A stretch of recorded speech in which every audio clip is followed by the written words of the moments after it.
नमस्कार दोस्तों। आज हम बात करने वाले हैं बॉलीवुड की एक हीरोइन की, जिनके लटके झटकों और अंदाज ने न सिर्फ आम दर्शकों को बल्कि कई बड़े बड़े सुपरस्टार्स को भी अपना दीवाना बना दिया। इस हीरोइन को अदाकारी विरासत में मिली थी, लेकिन अपनी मेहनत और लगन के दम पर यह बन गई फिल्म निर्माताओं की पहली पसंद। सिल्वर स्क्रीन पर बेहद आकर्षक और खूबसूरत दिखने वाली यह अभिनेत्री आखिर क्यों बॉलीवुड में नाक छड़ी और चुगलखोर के नाम से मशहूर हो गई? आखिर किस मजबूरी के कारण इस हीरोइन को अपने से 20 साल बड़े बूढ़े हीरो के साथ शादी करनी पड़ी और वह लिव इन रिलेशनशिप में रहकर लगातार 4 सालों तक शारीरिक संबंध बनाती रही? आखिर ऐसा क्या हुआ कि इन्हें अपनी डेब्यू फिल्म से ही बाहर का रास्ता दिखा दिया गया? क्यों ये हीरोइन अपनी फिल्मों से ज्यादा हमेशा अपने अफेयर्स और विवादों को लेकर चर्चा में रही? हिंदी सिनेमा के सफर में लगातार फ्लॉप फिल्में देने के बावजूद ये एक्ट्रेस कैसे बनी रही टॉप हीरोइनों की रेस में? और क्यों ये उस दौर में सबसे ज्यादा फीस चार्ज करने वाली अभिनेत्रियों में गिनी जाती थी? वह कौन सा एमएमएस वीडियो था जिसकी वजह से इनकी हर जगह बदनामी हुई? तो दोस्तों, इस दिलचस्प कहानी को अंत तक जरूर देखें, क्योंकि आज हम बात करने वाले हैं कपूर खानदान की चौथी पीढ़ी की आखिरी अभिनेत्री करीना कपूर खान की।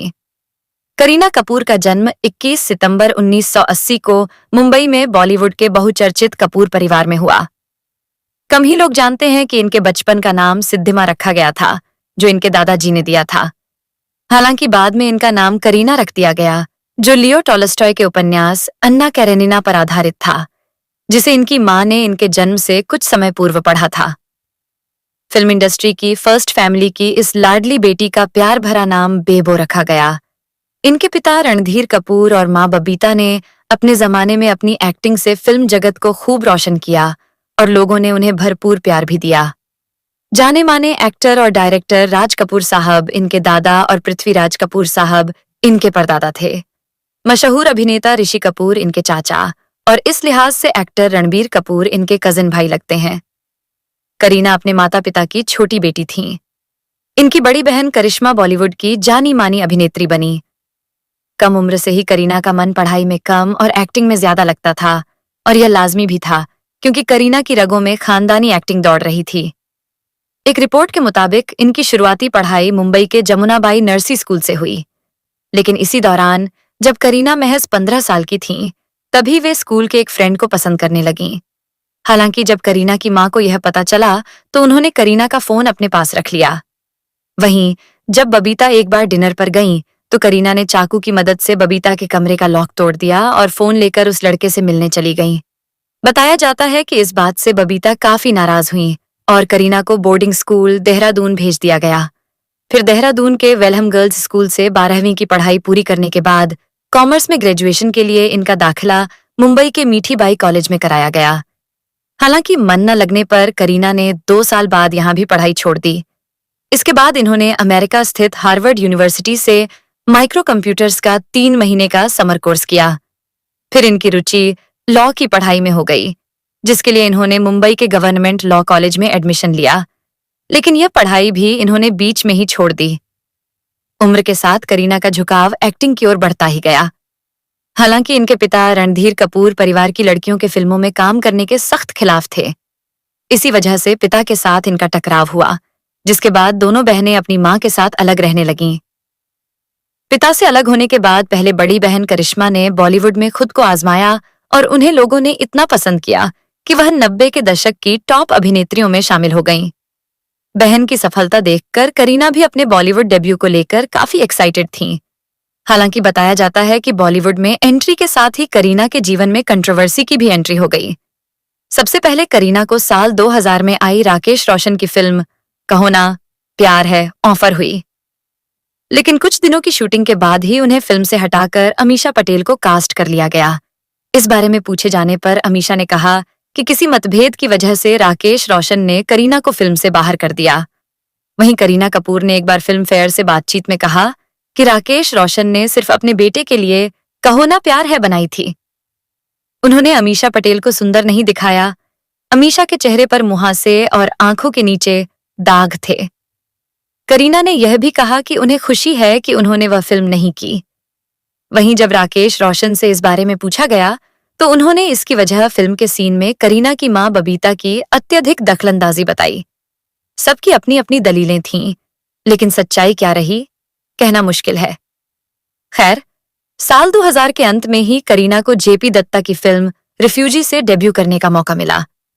यह अभिषेक बच्चन की भी डेब्यू फिल्म थी और लोगों ने दोनों की ऑन स्क्रीन जोड़ी को पसंद किया। वैसे तो यह फिल्म बॉक्स ऑफिस पर एवरेज साबित हुई, लेकिन फिल्म में करीना की सादगी भरी एक्टिंग की खूब सराहना हुई और करीना को उस साल बेस्ट फीमेल डेब्यू का फिल्म फेयर अवार्ड भी मिला। फिर साल 2001 में उन्हें सतीश कौशिक की फिल्म मुझे कुछ कहना है में तुषार कपूर के साथ काम करने का मौका मिला। फिल्म और इसके गाने दोनों सुपरहिट रहे। इसी साल उन्हें ऋतिक रोशन के साथ फिल्म यादें में काम करने का मौका मिला, हालांकि यह फिल्म फ्लॉप हो गई। इसी साल करीना ने फिल्म अजनबी और अशोका में भी काम किया, लेकिन ये फिल्में कुछ खास कमाल नहीं कर सकीं। साल के आखिर में उन्हें करण जौहर की मल्टी स्टारर फिल्म कभी खुशी कभी गम में काम करने का मौका मिला। फिल्म सुपरहिट रही और करीना के अंदाज को भी खूब पसंद किया गया। हालांकि साल 2001 में ही जब करीना बिपाशा बसु के साथ फिल्म अजनबी की शूटिंग कर रही थीं, तब कॉस्ट्यूम को लेकर दोनों अभिनेत्रियों के बीच इतना बड़ा झगड़ा हो गया कि करीना अपना आपा खो बैठी। बताया जाता है कि बिपाशा ने बिना पूछे करीना के डिजाइनर से मदद ले ली थी, जिससे करीना नाराज हो गई। कहा जाता है कि इसी गुस्से में करीना ने बिपाशा को काली बिल्ली कह दिया और थप्पड़ मार दिया। इस कॉस्ट्यूम विवाद के बाद दोनों के बीच इतनी बड़ी कैटफाइट हो गई कि वे एक दूसरे का चेहरा तक देखना पसंद नहीं करती थीं। हालांकि बाद में एक इंटरव्यू में बिपाशा ने कहा कि छोटी सी बात को बढ़ा चढ़ाकर पेश किया गया था। वहीं करीना ने पलटवार करते हुए कहा कि बिपाशा को अपनी एक्टिंग पर भरोसा नहीं है, इसलिए उनके इंटरव्यू में ज्यादातर चर्चा उन्हीं की होती है। कई सालों तक चली यह कोल्ड वॉर आखिरकार साल 2008 में खत्म हुई, जब करीना कपूर ने सैफ अली खान के बर्थडे पर बिपाशा बसु को भी पार्टी में बुलाया। इसके बाद दोनों के रिश्ते सामान्य हो गए और इस कैट फाइट का अंत हो गया। खैर, कहानी में पीछे चलें तो साल 2002 और 2003 के दौरान करीना कपूर मुझसे दोस्ती करोगे, जीना सिर्फ मेरे लिए, तलाश, खुशी, मैं प्रेम की दीवानी हूं और एलओसी कारगिल जैसी फिल्मों में नजर आईं। हालांकि ये सभी फिल्में बॉक्स ऑफिस पर फ्लॉप साबित हुईं। लगातार फ्लॉप फिल्मों के कारण करीना काफी परेशान रहने लगी थीं। इसी दौरान डायरेक्टर सुधीर मिश्रा ने करीना को साल 2004 में अपनी फिल्म चमेली ऑफर की, जिसमें करीना को एक वेश्या का किरदार निभाना था। पहले तो करीना ने इस रोल को करने से मना कर दिया, लेकिन बाद में डायरेक्टर के समझाने पर वह इसके लिए मान गई। हालांकि फिल्म बॉक्स ऑफिस पर कुछ खास कमाल नहीं कर सकी, लेकिन करीना के अभिनय की क्रिटिक्स ने जमकर तारीफ की। इसके बाद करीना को मणिरत्नम की फिल्म युवा और गोविंद निहलानी की फिल्म देव में काम करने का मौका मिला। दोनों ही फिल्मों में करीना के अभिनय को खूब सराहा गया। इसी साल करीना ने रोमांटिक थ्रिलर फिल्म फिदा और तराज तथा रोमांटिक कॉमेडी फिल्म हलचल में काम किया। जहां फिदा बॉक्स ऑफिस पर एवरेज रही, वहीं तराज और हलचल सुपरहिट साबित हुईं। बताया जाता है कि यादें, मुझसे दोस्ती करोगे और मैं प्रेम की दीवानी हूं जैसी फिल्मों में साथ काम करने के दौरान करीना और ऋतिक रोशन एक दूसरे के करीब आ गए थे और दोनों डेट करने लगे। साल 2004 तक दोनों के बीच सब कुछ ठीक था, लेकिन उसी साल करीना को शाहिद कपूर के अपोजिट फिल्म फिदा में काम करने का मौका मिला, जिसके बाद करीना और ऋतिक के बीच दूरियां आने लगीं। दरअसल इस दौरान शाहिद कपूर का करियर अपने पीक पर था। उनके डांस, चार्म और पॉपुलैरिटी की दीवानगी हर तरफ थी। कहा जाता है कि करीना भी शाहिद के इस चार्म से खुद को नहीं बचा सकीं और फिल्म के दौरान ही उन्हें दिल दे बैठीं। इसके बाद दोनों ने साल 2006 में आई फिल्म 36 चाइनाटाउन और चुप चुपके में साथ काम किया। रियल लाइफ के साथ साथ रियल लाइफ में भी दोनों की लव स्टोरी आगे बढ़ती रही। हालांकि पब्लिकली दोनों ने अपने रिश्ते को कभी स्वीकार नहीं किया। इसी दौरान एक न्यूज़पेपर में करीना और शाहिद की कथित इंटीमेट तस्वीरें छप गईं। इसके बाद जिस रिश्ते को लेकर सिर्फ कयास लगाए जा रहे थे, वह सार्वजनिक हो गया। करीना ने इन तस्वीरों को नकली बताते हुए न्यूज़पेपर एजेंसी पर केस कर दिया, लेकिन एजेंसी अपनी बात पर अड़ी रही। कहा जाता है कि साल 2004 करीना के लिए एक और मुश्किल लेकर आया। फिल्म तराज में करीना कपूर और प्रियंका चोपड़ा ने साथ काम किया था। इस फिल्म में करीना ने अक्षय कुमार की पत्नी का पॉजिटिव रोल निभाया, जबकि प्रियंका चोपड़ा एक नेगेटिव किरदार में नजर आईं। बताया जाता है कि पहले यह नेगेटिव रोल करीना को ऑफर किया गया था, लेकिन उन्होंने यह कहकर मना कर दिया कि भारतीय दर्शक पॉजिटिव महिला किरदार से ज्यादा जुड़ाव महसूस करते हैं। हालांकि फिल्म रिलीज होने के बाद सारी लाइमलाइट प्रियंका चोपड़ा ले गईं। दर्शकों ने प्रियंका के नेगेटिव रोल को खूब पसंद किया और करीना का किरदार उनके सामने फीका पड़ गया। अवार्ड फंक्शंस में जहां करीना का जिक्र तक नहीं हुआ, वहीं प्रियंका चोपड़ा ने बेस्ट एक्ट्रेस नेगेटिव रोल का फिल्म फेयर अवार्ड जीत लिया। कहा जाता है कि यहीं से दोनों के बीच प्रतिस्पर्धा की शुरुआत हुई। इसके बाद साल 2006 में दोनों ने शाहरुख खान के साथ फिल्म डॉन में काम किया। इस फिल्म में प्रियंका चोपड़ा लीड एक्ट्रेस थीं, जबकि करीना का रोल सिर्फ एक आइटम नंबर तक सीमित रहा। इसी साल Kareena multi starrer film Omkara में नजर आईं। फिल्म हिट रही और करीना की एक्टिंग को भी खूब सराहा गया। फिर आया साल 2007, जिसने करीना कपूर को नंबर 1 एक्ट्रेस की दौड़ में सबसे आगे ला खड़ा किया। शाहिद कपूर के साथ आई फिल्म जब वी मेट में करीना ने गीत का किरदार निभाया, जिसने न सिर्फ फिल्म इंडस्ट्री बल्कि आम दर्शकों का भी दिल जीत लिया। हर दूसरी लड़की खुद को गीत के किरदार से जोड़ने लगी। इस फिल्म के लिए करीना कपूर को बेस्ट एक्ट्रेस का फिल्म फेयर अवार्ड भी मिला। हालांकि इस फिल्म के हीरो पहले बॉबी देओल थे, लेकिन करीना की सिफारिश पर उन्हें फिल्म से हटाकर शाहिद कपूर को ले लिया गया। इसी फिल्म की शूटिंग के दौरान करीना का एक कथित इंटीमेट एमएमएस इंटरनेट पर लीक हो गया। जानकारों की माने तो शाहिद और करीना के इंटीमेट सीन का यह वीडियो शाहिद के फोन से रिकॉर्ड हुआ था।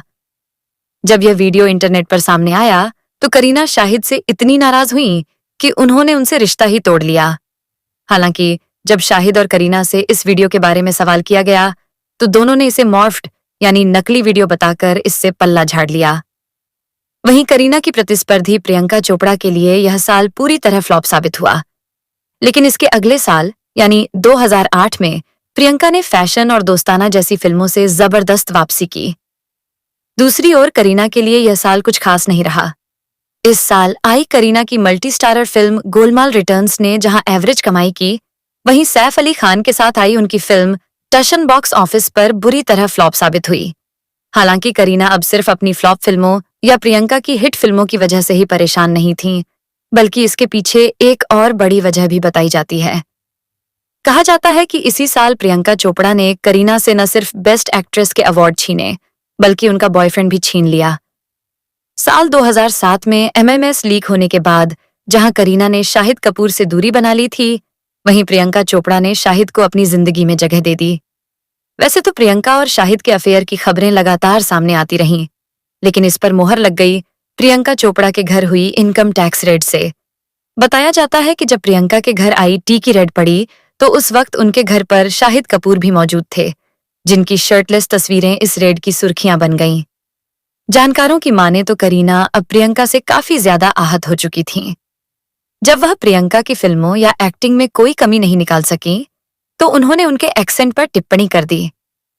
दरअसल प्रियंका को इस दौरान कुछ हॉलीवुड प्रोजेक्ट्स मिलने लगे थे, जिसके बाद करीना ने उनके एक्सेंट का मजाक उड़ाने की कोशिश की। इसके जवाब में प्रियंका चोपड़ा ने पलटवार करते हुए कहा कि उनका एक्सेंट वहीं से आता है जहां से करीना के बॉयफ्रेंड सैफ अली खान का आता है। दरअसल साल 2008 में आई फिल्म टशन में काम करने के दौरान करीना और सैफ अली खान एक दूसरे के करीब आ गए थे और डेट करने लगे थे। हालांकि तब तक दोनों ने अपने रिश्ते को सार्वजनिक रूप से स्वीकार नहीं किया था, लेकिन प्रियंका के इस बयान ने इस रिश्ते पर जैसे मुहर ही लगा दी। जानकारों के अनुसार यह कैट फाइट काफी लंबे समय तक चली। एक बार जब करीना से पूछा गया कि मीडिया बार बार करीना और प्रियंका के बीच कंपटीशन क्यों दिखाता है, तो करीना ने कहा कि वह रानी मुखर्जी के अलावा किसी को अपना कंपटीशन नहीं मानती। इसके जवाब में प्रियंका ने चुटकी लेते हुए कहा कि करीना का ऐसा सोचना लाजमी है, क्योंकि प्रियंका अभी यंग है, जबकि करीना उम्र में उनसे बड़ी हो चुकी हैं। इस दौरान प्रियंका चोपड़ा नेशनल अवार्ड जीत चुकी थीं, जबकि करीना को यह सम्मान अब तक नहीं मिल पाया था। जब करीना कपूर से पूछा गया कि मधुर भंडारकर के प्रोडक्शन की कौन सी फिल्म उन्हें सबसे ज्यादा पसंद आई, तो उन्होंने हीरोइन फिल्म का नाम लिया। जब उनसे यह पूछा गया कि मधुर भंडारकर की फिल्म फैशन, जिसके लिए प्रियंका को नेशनल अवार्ड मिला, क्या वह फिल्म उन्हें पसंद नहीं आई, तो करीना ने जवाब दिया कि उन्हें हीरोइन ज्यादा पसंद है और जहां तक नेशनल अवार्ड की बात है तो वह इन चीजों पर विश्वास नहीं करती। करीना के इस बयान पर प्रियंका ने सिर्फ इतना कहा कि अंगूर खट्टे हैं। वक्त के साथ प्रियंका चोपड़ा एक अलग इंडस्ट्री का हिस्सा बन गईं और धीरे धीरे दोनों के बीच की तल्खियां भी कम होती चली गईं। साल 2019 में प्रियंका चोपड़ा और करीना कपूर पहली बार एक साथ करण जौहर के शो कॉफी विद करण में नजर आईं। इस दौरान दोनों ने अपनी पर्सनल और प्रोफेशनल लाइफ पर खुलकर बातचीत की। जब करण जौहर ने उनसे उनके पुराने कमेंट्स के बारे में पूछा, तो दोनों ने कहा कि उस समय वे एक दूसरे को ठीक से नहीं जानती थीं और ज्यादा वक्त साथ नहीं बिताया था, जिसकी वजह से गलतफहमियां पैदा हो गई थीं। इस शो के जरिए दोनों ने अपने बीच के मतभेद खत्म कर दिए। अपने करियर के पीक टाइम के दौरान सिर्फ प्रियंका ही नहीं थीं, जिनकी वजह से करीना चर्चा में रहीं। साल 2009 में करीना ने सैफ अली खान के साथ फिल्म कुर्बान में काम किया। जब इस फिल्म का पोस्टर रिलीज हुआ तो फिल्म इंडस्ट्री से लेकर राजनीतिक गलियारों तक हंगामा मच गया। दरअसल पोस्टर में करीना को टॉपलेस दिखाया गया था, जिस पर महाराष्ट्र के राजनीतिक दल शिवसेना ने आपत्ति जताई और इसे अश्लील बताया। पार्टी कार्यकर्ताओं ने जगह जगह पोस्टर जलाए और फिल्म को बैन करने की मांग की। मुंबई में शिवसेना नेता जितेंद्र जनावरे ने बयान देते हुए कहा कि वे करीना के घर जाकर उन्हें साड़ी भेंट करेंगे और उन्हें शर्म आनी चाहिए। इसके जवाब में करीना कपूर ने कहा कि उन्हें अभी तक कोई साड़ी नहीं मिली है और अगर कोई भेजना चाहता है तो अच्छी और ढंग की साड़ी भेजे। साल 2012 में करीना कपूर ने सलमान खान के साथ फिल्म दबंग 2 में एक आइटम नंबर किया, जो काफी लोकप्रिय रहा। हालांकि इस बारे में बात करते हुए शबाना आजमी ने करीना के इस गाने को घटिया बता दिया। उन्होंने यह भी कहा कि वह उन औरतों के खिलाफ हैं जो इस तरह के आइटम नंबर में काम करती हैं। शबाना आजमी ने कहा कि आखिर ये औरतें अपने आइटम नंबर से बच्चों को क्या सिखा रही हैं। उन्होंने सवाल उठाते हुए कहा कि जब इस तरह के गानों के बोल होते हैं तो आप समझ सकते हैं कि अगर 4 साल की बच्ची यह गाना सुनेगी तो उस पर क्या असर पड़ेगा। उनके मुताबिक ऐसे गाने बच्चों का सेक्सुअलाइजेशन करते हैं और कुछ नहीं। शबाना आजमी के इस बयान की चर्चा बार बार होती रही। हालांकि करीना ने इस पूरे मामले पर कोई प्रतिक्रिया नहीं दी। खैर, साल 2013 में करीना एक बार फिर डायरेक्टर संजय लीला भंसाली के साथ विवाद को लेकर सुर्खियों में आ गईं।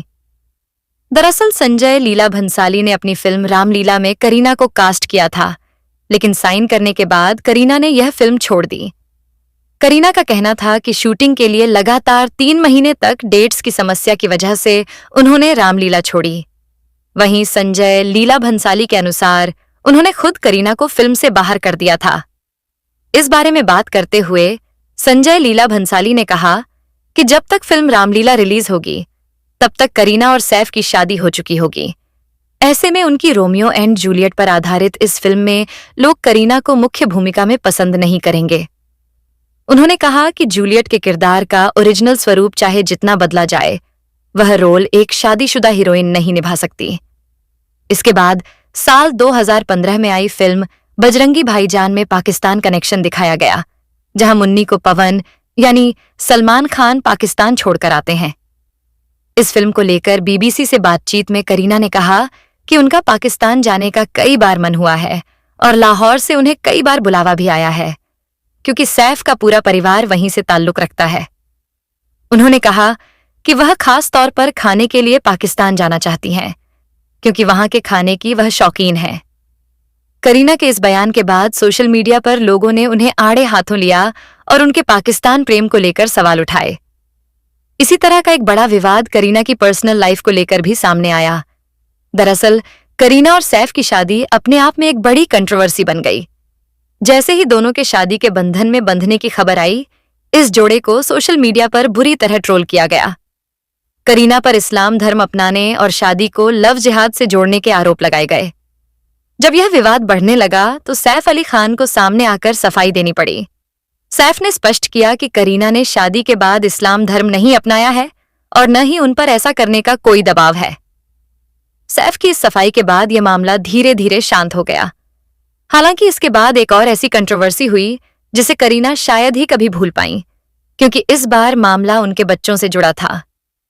करीना और सैफ को अपने दोनों बेटों तैमूर अली खान और जहांगीर अली खान के नाम को लेकर जबरदस्त ट्रोलिंग का सामना करना पड़ा। सोशल मीडिया पर लोगों ने तैमूर के नाम को बर्बर तुर्क आक्रमणकारी तैमूर से जोड़ दिया और इसके लिए सैफ और करीना की कड़ी आलोचना की। इस पर इंडियन एक्सप्रेस को दिए एक इंटरव्यू में करीना ने बताया कि तैमूर नाम रखने के पीछे एक खास वजह थी। सैफ के एक पड़ोसी दोस्त थे जिनके साथ वह बड़े हुए थे और उनका नाम तैमूर था। सैफ उन्हें और उनके नाम दोनों को बहुत पसंद करते थे। सैफ का कहना था कि अगर उनका बेटा हुआ तो वह उसका नाम तैमूर रखेंगे, क्योंकि उनका बेटा उनका पहला दोस्त होगा। वहीं करीना और सैफ ने अपने दूसरे बेटे का नाम 17वें मुगल सम्राट जहांगीर के नाम पर रखा, जिसके बाद एक बार फिर कंट्रोवर्सी को हवा मिल गई। हालांकि बाद में उन्होंने जहांगीर के नाम को शॉर्ट करके जह कर दिया। दरअसल कुछ समय पहले यह पता चला कि करीना के बेटे का नाम जय है, जिसके बाद लोग अलग अलग तरह के कयास लगाने लगे कि जय का मतलब क्या होगा। हालांकि जब करीना ने अपनी किताब Kareena Kapoor pregnancy Bible launch की, तब इस बात का खुलासा हुआ कि उनके दूसरे बेटे का पूरा नाम जहांगीर है। जब तक लोगों को सिर्फ जय नाम पता था, तब तक किसी को कोई आपत्ति नहीं हुई। लेकिन जैसे ही जहांगीर नाम सामने आया, सोशल मीडिया पर एक बार फिर हंगामा शुरू हो गया और करीना को ट्रोल किया जाने लगा। यह विवाद अभी थमा भी नहीं था कि एक और विवाद सामने आ गया। दरअसल अपनी प्रेगनेंसी के अनुभव साझा करने के लिए करीना ने जो किताब लिखी, उसका नाम उन्होंने करीना कपूर प्रेगनेंसी बाइबल रखा। इस पर ईसाई समाज ने किताब के नाम में बाइबल शब्द के इस्तेमाल को लेकर आपत्ति जताई।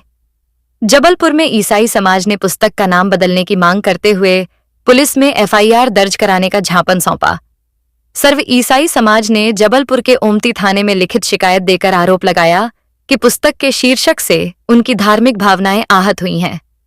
इसके बाद साल 2022 में Kareena Kapoor Malabar gold and diamonds के एक विज्ञापन को लेकर फिर चर्चा में आ गईं। कुछ दर्शकों ने इस विज्ञापन के बहिष्कार की मांग की, तो वहीं कुछ लोगों ने इसे हिंदू धर्म की भावनाओं को आहत करने वाला बताया। दरअसल अक्षय तृतीया के मौके पर मालाबार गोल्ड एंड डायमंड्स ने एक विज्ञापन रिलीज किया था, जिसमें करीना कपूर लोगों से इस ब्रांड के गहने खरीदने की अपील करती नजर आ रही थीं। इस विज्ञापन में करीना पारंपरिक भारतीय परिधान पहने नजर आईं, लेकिन उन्होंने बिंदी नहीं लगाई थी। कुछ लोगों का कहना था कि हिंदू परंपरा में शादीशुदा महिला बिंदी पहनती है, और ऐसा न करके करीना ने धार्मिक भावनाओं को ठेस पहुंचाई।